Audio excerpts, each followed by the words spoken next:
محرم الحرام کی مناسبت سے سیون شریف میں بھی مجلس اور ماتم کا سلسلہ جاری ہے۔ سیون کے مختلف امام بارگاہوں اور چھوٹے بڑے پڑوں سے ماتمی جلوس برآمد ہونے کا سلسلہ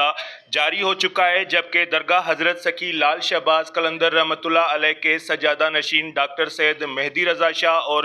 سجادہ نشین سید گل محمد شاہ عرف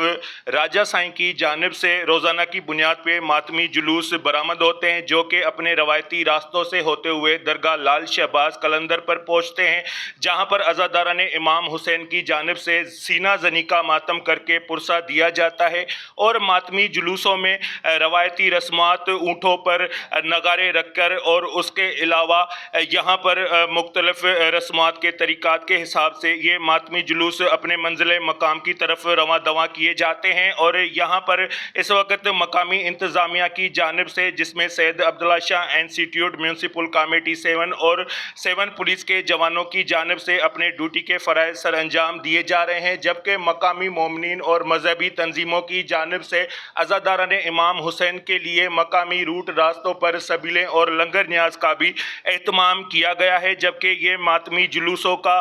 سلسلہ جو ہے محرم کے آخری دنوں تک